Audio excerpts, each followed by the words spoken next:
Oh, tambah tuwa donyane menungsane kaya tambah erosine. Erosi, emosine. Gak cocok ngoten, gampang emosi, gampang gegeran, gampang tukaran, leres napa mboten? Kesenggo sithik ngamukan. Ya Allah, ya Allah. Angel nek kon semeleh atine nenggone ratan, nenggone dalan, diklaksoni utawa diselip ngono langsung atine panas. Langsung ngelokno kaya ndek mobil Dewi. Ya Allah, ya Allah, kesinggung sithik langsung ngejak tukaran, langsung ngejak gegeran. Kadang-kadang harus nyawa yang menjadi korban. Padahal nikmat kemerdekaan niki perjuangane mbah-mbah kula panjenengan sedaya dhisik rekasane ra karu-karuan. Totoane nyawa le berjuang nggih napa mboten? Ngangkat bambu runcing keris tombak musuh londo Jepang sing gamane luwih modern, bedil tank meriam tumpane motor mabur tengentane wong candi no pira wen cebloki rudal kondol entek. Tapi wong Indonesia mbah-mbah kula panjenengan sedaya walaupun harus bertaruh nyawa enggak patah semangatnya supaya Indonesia niki tetap bisa merdeka, ayem lan tentrem, anak putu ripe seneng. Allahumma amin. Jadi senadyan berjuang ninggalake keluarga pulang tanpa nyawa, bahkan dengan badan yang tidak utuh, ora wedi babar blas. Allahu Akbar, perang. Sing nom-nomi berjuang la haula wala quwata illa billah. Sing sepuh-sepuh gak ketinggalan, ayo melu berjuang, ayo melu perang. Allah la quwata, Allah la quwata, Allahu Akbar. Allah la quwata iki karepe la haula wala quwata ngono. Mergo jaman dhisik niku ngaji rong pati iso. Muni la haula wala quwata kangelan dadine Allah la quwata. Loh, tapi ngono asline atine ngono ya niate ya padha. Nyuwun kuat dateng Gusti Allah pirsa akhirnya disembadani Indonesia merdeka 17.845. Makanya dihargai perjuanganipun para pahlawan kanthi guyub rukun sing apik, sing sugih aja semuge, aja padha sombong, duwe napa duweni pangkat derajat niku namung titipan, jangan suka berkacak pinggang ngongkon-ngongkon wong liya sak penake dhewe. Nggih napa mboten? Lah iya dadi pejabat sing amanah, mimpin rakyate ingkang sae. Hati-hati lho Pak Lurah. Nah aku ki ya mau ngelekne wong jenenge dadi pemimpin, dadi pejabat kuwi ngono godane gede lho nggih napa mboten? Nalikane ra dadi apa-apa dudu sapa-sapa wae biasa, ora sombong, bareng kanggonan pangkat derajat, duweni gaji gede, iso tuku mobil, malah iso ngrenovasi omah. Lah kok duit sing ngono ora dienggo ngopeni rakyate malah dienggo tambah bojone. Alhamdulillah. Kok iso alhamdulillah gitu. Abot lho abot. Mugi-mugi Pak Lurah, Masya Allah panjenengan saged dados pemimpin ingkang sae, saged ngayomi sedaya masyarakat panjenengan. Muga-muga saged dados pemimpin kados dene Ki Lurah Semar Badranaya. Lah ndelok jelegerane wis meh kaya Semar lho. Loh, ngapunten, Semar niku apik lho. Semar niku nek tenggene kisah pewayangan niku lambangi ulama. Semar niku lambangi kiai. Sing momong niku sing momong Pandhawa 5 niku Semar. Ki Lurah Semar Badranaya. Sing dimomong ya malah dadi apik kabeh. Pandhawa 5. Satria sing ngepenake nggone do wajib 5, Pandhawa 5, Puntadewa Werkudara Janaka Nakula sadewa, salate 5 gak keri, nglakoni syahadat 5, rukun Islam 5 dilakoni. Niku mergo dibimbing karo para ulama. Salah sawijine nggih menika ulamaipun Semar Badranaya. Dadi pemimpin niku ngapunten nek karaktere kaya dene Semar Badranaya insyaallah masyarakate ya ayem. Nggih, cedhak kali para ulama kek dasar ya ulama. Lho, dadi pemimpin niku maksudnya karaktere ngeten lho. Semar Badranaya niku rak digambarake bathuke jembar. Mripate ngriyip, lambene mesem. Niku Semar.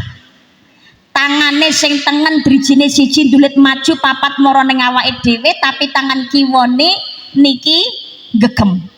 Niku Semar. Digambarake kabeh sarwa gedhi. Bokonge ya gedhi, wetenge gedhi, mimike ya gedhi. Lho iki ora saru. Niki ngemu surasa ingkang sae. Dadi Semar ki digambarake bathuke jembar. Dadi pemimpin ki kudu bisa nyontoni. Bathuke jembar ya pinter ya ahli ibadah. Ora namung ibadah tok tapi ra pinter, penek duwite. Dadi mimpin rakyat yo ora iso. Akhire ya mergo mlaku dhuwit tok, akhire lha dadi pemimpin ya golek balen karo pengen sugih. Nek dhuwit kok. Menjajal ya pinter ya ahli sujud. Insyaallah ya. Napa niku anggone dadi pemimpin ngono ya wedi karo Gusti Allah. Arep nglakoni tumindak salah ngono ya hati-hati. Umpamane salah ngono ya menyadari gage-gage memperbaiki ora tambah ndodrok. Korupsi kena kleru tapi kepenak anak bablas ae. Lho enten apa mboten? Ada, tapi nek Pak Lurah kene kan mboten ta Pak Lurah. Lho niki bathuke jembar, mripate ngriyip. Lho niki mboten napa Pak Lurah tok. Kula panjenengan sedaya niki sejatine rak ya pemimpin. Pemimpin bagi diri kita sendiri. Mripate kudu gelem ngriyip, lambene ben iso mesem. Lho ngoten lho. Karepe ngapa Mbah? Mripat ngriyip niku gambarane dadi menungso itu jangan suka melihat kejelekan orang lain. Karena diri kita sendiri juga punya banyak kejelekan. Punya banyak keburukan, dosane ya akeh ya pirang-pirang. Ngapunten niki sing rawuh enten sing ra duwe dosa, ngacung. Dosane ya akeh kabeh, Mbak, apa meneh sing nyekel mik. Tak seorang pun dalam dunia yang tak pernah berdosa, karena sudah potret manusia tempatnya salah dan lupa. Banter kleru. Al insanu makhluk khata wa nisyan. Menungso panggonan ing salah luput lan lali. Kabeh duweni salah, kabeh duweni dosa, tapi jangan hanya sekedar melihat kejelekannya orang lain, metani alane wong liya. Nek ngrasani entek ra karu-karuan. Ra kurang-kurang lae golek. Gek wong niku nek kadung gak seneng ngono golek bolo. Nggih napa mboten? Ora seneng lho golek bolo. Ya Allah tak kandhani. Ngono ki ngejak kanca kok piye? Gek nang alam donya ki tumindak elek nyetrum, apik ya nyetrum. Mangkane tombo ati 5 salah sawijine seneng kumpul karo wong kang saleh. Sebab wong niku apa jare kumpulane lho ngoten lho. Nah niku dadi mripate napa niku ngriyip. Jangan suka melihat kejelekan orang lain. Jangan sampai gajah di pelupuk mata tidak kelihatan tapi kuman di seberang tampak. Lagi Lurah Semar Badranaya niku ngaten, ora seneng metani alane wong liya mergo sadar alane dhewe ya kathah. Makanya selalu berpikiran positif, bermasyarakat orang kakean suudon, tapi belajar untuk memperbanyak husnudon. Akhirnya atine ayem lambene iso mesem. Makanya dijenengno Semar. Lambene mesem wis ora samar. Nek perkara digedhingi karo wong ngono lumrah. jenenge menungso sak apik-apike nglakoni tumindak to sing gak seneng ya mesti eneng. Jangankan kok awake dewek yang sudah pasti sudah jelas jauh dari kesempurnaan, pasti punya banyak kekurangan. Saatase Kanjeng Nabi Muhammad sallallahu alaihi wasallam dengan keistimewaannya manusia yang suci, maksum ranggawe dosa, bersih dari dosa niku mawon sing getingi pirang-pirang bahkan sampai detik ini. Mungkin apa mboten? Apa meneh awake dhewe. Tapi ngapunten dawuhipun Imam Syafi'i, singa ditakuti karena diamnya, anjing dijadikan permainan karena terlalu banyak menggonggong. Eneng wong maido elek nang awake dewek, kalau selama kita tidak berbuat keburukan lebokno kuping tengen tengtokno kuping kiwa, rasa dirungokno. Apa meneh dilebokne ning jero ati, bikin sakit hati, Besti. Belajar untuk memaafkan, itfa billati ya ahsan, tolak kejahatan dengan kebaikan. Kula wong sawangsul matur niki pancene ngomong tok gampang tapi nglakoni angel. Sandale awake dhewe siji dicolong karo wong, aja genti males nyolong sandale wong liya, padha malinge pengumuman. Ngomong tok gampang mbak, nglakoni angel. Angel bukan berarti tidak bisa, tinggal kitanya mau ataupun tidak. Tapi ngapunten senajan to angel lakonane tapi menawi kersa belajar menjalankan, insyaallah neng ati bakalan tentrem. Kanjeng Nabi punya sahabatipun Kanjeng Nabi menika secara ibadah ngoten biasa-biasa saja, enggak ada yang istimewa. Bahkan dia bukan orang yang terkenal, bukan orang yang mempunyai nama sing kondang, bahkan mungkin tidak begitu dikenal, tapi dikenal oleh penghuni langit. Bahkan Kanjeng Nabi menjamin dia adalah salah satu ahlinya surga. Sampai kali Kanjeng Nabi dijamin ahlinya swarga. Siapa? Salah satunya namanya adalah Abu Zamzam. Abu Zamzam niku ngibadahe biasa, tapi dia ada yang istimewa. Istimewanya Abu Zamzam napa? Istimewanya Abu Zamzam adalah suka memaafkan kesalahan orang lain walaupun sakit yang dirasakan luar biasa. Abu Zamzam niku duweni kebiasaan badhe sare. Abu Zamzam niku ndonga teng Gusti Allah.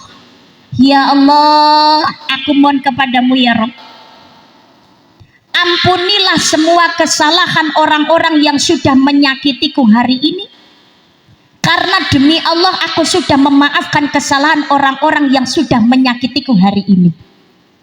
Niki tok lho, tembung niki lho diucapake kanthi ati ingkang ikhlas, Gusti Allah ridho, dijamin swarga. Ngaten. Nuwun sewu, pancen ya abot. Tapi menika manut tuntunane Kanjeng Nabi Muhammad sallallahu alaihi wasallam untuk menjadi manusia itu saling maaf, memaafkan. Khudil afwa wa'mur bil 'urfi wa'rid 'anil jahilin. Jadilah orang yang pemaaf, suruhlah orang berbuat ma'ruf, berpalinglah dari orang-orang yang bodoh. Kanjeng Nabi niku pangapunten ingkang kathah, baik kepada musuhnya sekalipun itu pun Kanjeng Nabi baik. Kanjeng Nabi menghormati, Kanjeng Nabi menghargai. Kanjeng Nabi nalikane dateng ngene Taif, dilempari batu, dilempari kotoran, badannya berdarah-darah. Bahkan padahal Kanjeng Nabi niku pun dilindungi kalian Zaid bin Harithah, tapi ternyata Kanjeng Nabi badannya tidak luput dari yang namanya disakiti oleh masyarakat Taif, sampai dadosaken malaikat niku mangkel, malaikat gelo, malaikat ikut marah. Akhiripun izin teng Kanjeng Nabi, ya Rasulullah, kula izin jeneng Nabi, kula mboten tega, kula mboten lilo jenengan dilarani kados mekaten oleh masyarakat penduduk Taif, ya Nabi. Kula izin datang panjenengan, izinkan saya mengangkat bukit Taif ini untuk aku timpakan dan menghancurkan masyarakat Taif, karena sudah keterlaluan kepadamu ya Rasul. Terus pun dijawab Kanjeng Nabi, ojo ya malaikat, ojo. Mereka menyakitiku karena belum mengenalku.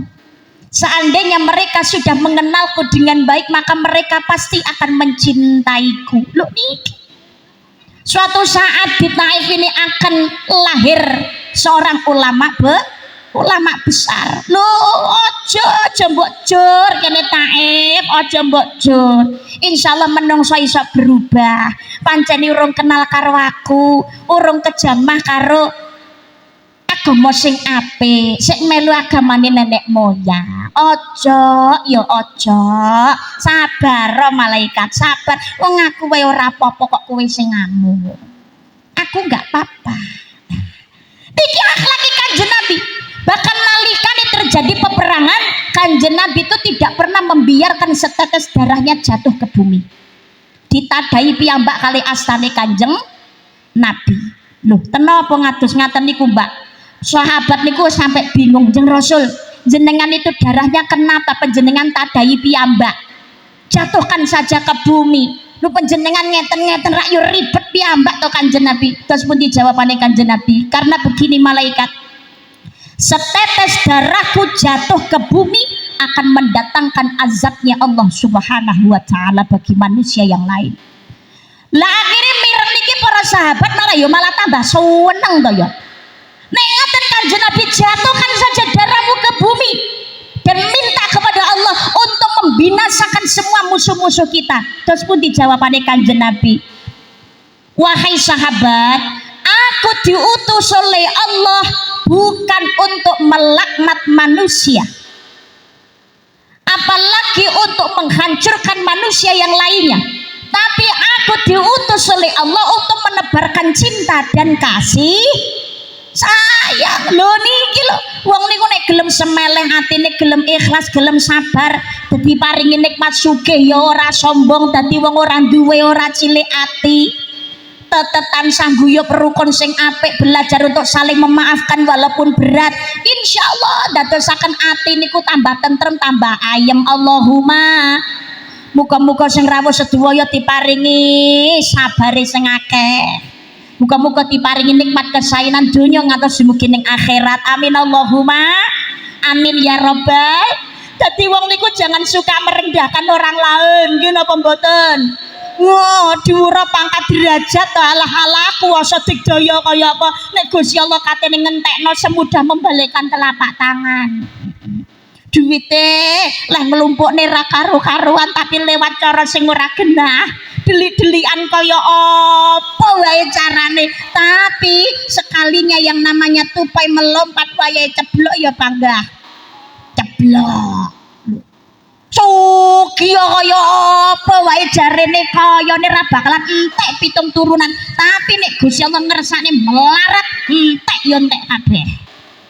Tapi nek Gusti Allah ngersane senadyan to kita wong ra duwe uripe paling susah sekalipun, tapi nek Gusti Allah ngersane ngangkat derajate semudah membalikkan telapak tangan. Lho dadi manusa sombong ra kena. Lho, lah pemimpin gadah tanggung jawab maringi contoh sing apik ngoten Pak Lurah.